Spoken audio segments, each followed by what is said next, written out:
76 is the exact number of days OpenAI had successfully prevented their 4 horsemen of apocalypse from assembling together, even after OpenAI's immense efforts to delay other AI labs from achieving what their reasoning model O1 can do, with sussy methods like hiding the model's thought process and having you pay for tokens you can't see. This band of Chinese reasoning models has suddenly popped out left and right to join the battle. Not only can they nearly replicate what OpenAI has done so far, but one of them has even published weights for you to run locally, which is a first. Ever since OpenAI's O1 has been released, the topic of scaling AI has shifted from stacking more layers to using more inference time compute, or test time compute for TTC. This means on top of running your typical models to answer a question, the model would generate more text tokens to ponder and reach an answer. If you want to find out how that actually helps, I covered it in a previous video. Anyways, a few weeks ago, the blue whale, aka DeepSeek, was the first one to join the battle by publishing DeepSeek R1 Lite Preview, a reasoning model that also ponders like a budget philosopher. With its main appeal being transparent thought process in real time,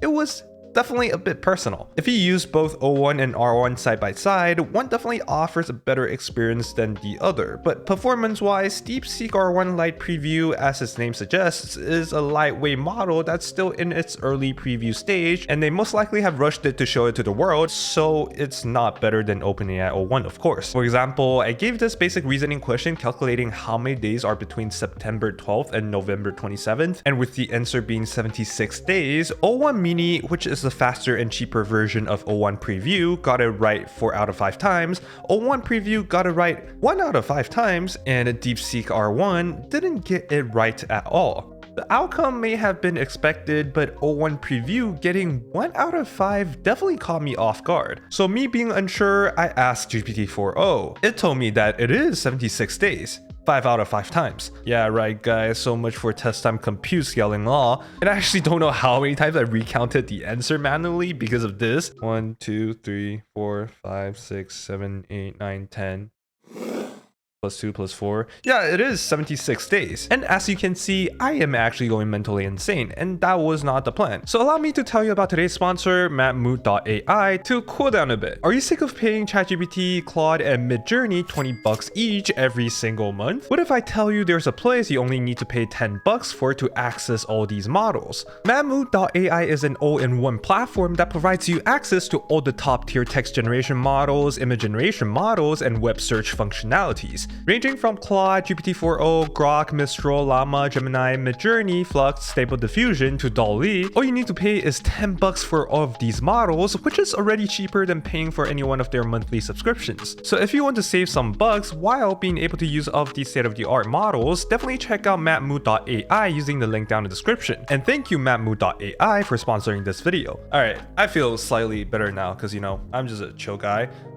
But why does O1 underperform so badly in action, yet they claim reasoning is the next frontier of AI and O1 is the smartest model in the world? Well, that may have to do with how AI reasoning works. In a really recent paper called LLMs Do Not Think Step by Step in Implicit Reasoning, as you can see from the title, the typical GPT-4o or ChatGPT we're used to does not inherently perform step-by-step reasoning implicitly. In their ablation experiment, they found that these models might be using a form of intuitive or direct reasoning similar to System 1 thinking, which is faster and more systematic. This suggests that the model has a heavy reliance on intuition and memorization, making it less reliable for complex tasks. So by having an explicit chain of thought where the model generates and displays intermediate reasoning steps, it provides more room for AI models to improve their accuracy. This method potentially shifts the model from relying purely on intuition and memorization to actual reasoning. That means if it's a question style the model has never encountered before, which is called out of distribution data, it'll still be able to solve it if it can be reasoned out. The effectiveness of step-by-step reasoning has been proven time and time again, especially when the model was also trained on performing thinking processes. For example, a reasoning-based model, O1, can achieve 83% on Math Olympiad problems, while GPT-4o, which uses implicit reasoning, only gets 13%. Or just think about how chatbots tend to answer better when you give them more context. It's kind of the same principle. But the reason we only see huge improvements in math, coding, or logical reasoning is that these domains have infinitely more layers within the out-of-distribution data compared to other fields. For example, example, in math, there are infinite ways to set up and solve problems, like how Karl Schwarzschild used math to predict the existence of black holes without even having a telescope. He literally reasoned it out of existence using math. So if test time compute can push AI models towards system 2 thinking, AGI might actually be sooner than I thought. And the reason why GPT-4o is still so powerful is that the question I asked is still within its capabilities. But if I ask it to solve the Riemann hypothesis, O1 or its grandkids will probably have a better chance of solving it, as it is a question very out of distribution, since we don't even have the answer. It's just that TTC may have a long way to go, seeing that it still cannot count when I tried it. But with these AI labs announcing their models and promising to release papers or even publishing the weights, the progress is going to accelerate. In general, I would take most of the benchmarks, especially the reasoning ones, with a grain of salt, because reasoning is certainly harder to benchmark, but DeepSeek's model does show promising performance, and in some aspects, it is comparable to OpenAI O1 preview on their benchmark, of course. You can try out DeepSeek's reasoning model R1 right now completely for free with 50 messages a day. Just a few pointers: you can input PDFs, unlike OpenAI O1, which still doesn't support it after 76 days. However, R1 has a problem with a pretty strict context window limit, so when I put in paper, it was only able to parse about half of it, but the quality of the summarization is pretty good. I did a quick blind test. GPT-4o got first, DeepSeek got second, Claude 3.5 third, and Grok is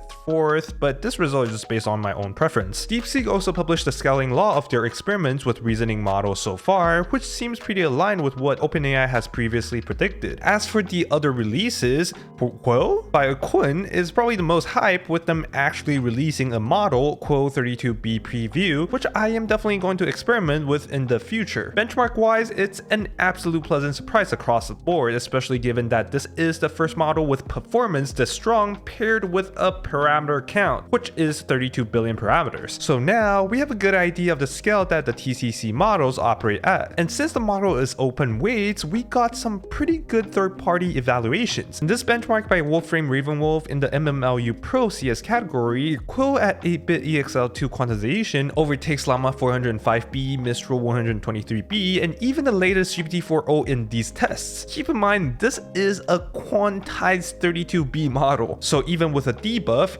it still looks really promising. On QwQ's official evaluation, in 2 out of the 4 benchmarks, it outperforms O1 preview, which is kind of crazy. So yeah, these two companies, Quinn and DeepSeek, are the companies you really should keep tabs on in 2025. On the other hand, Marco O1 and LLaVa O1 were both released between DeepSeek R1 and QwQ, with Marco O1 being an attempt at applying Monte Carlo tree search as the search method for test time compute, with the base model being Quintao 7b. This is probably one of the best documented MCTS search we've seen so far, with a model we can actually play with. On the other hand, we have LLaVa O1, now renamed to LLaVa Chain of Thought. It is a vision language model that aims to perform systematic and structural reasoning on vision data. It decomposes the answer generation process into 4 structured reasoning stages: summarization, visual interpretation, logical reasoning, and conclusion generation, which is definitely a first for vision tasks. So now, if you give it math problems with diagrams or images with objects, this chain of thought process can drastically improve performance.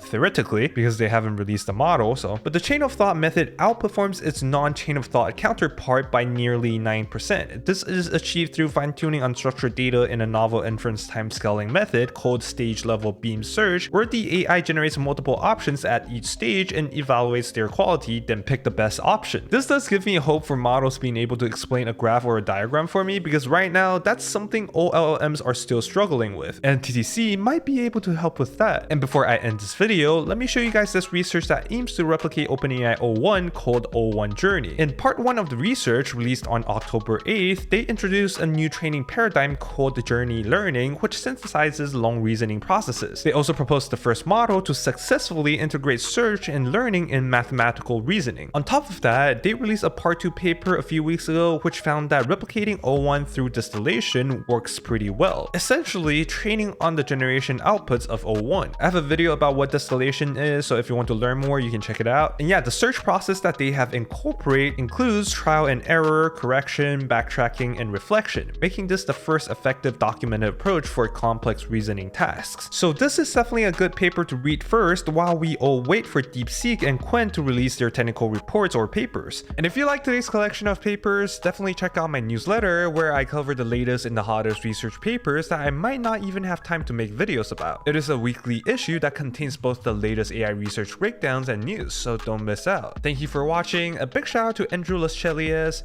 Chris LeDoux, Deagan, Miguilim, Robert Zawiasa, Louis Muck, Ben Shaener, Marcelo Ferreira, and many others that support me through Patreon or YouTube. Follow me on Twitter if you haven't, and I'll see y'all in the next one.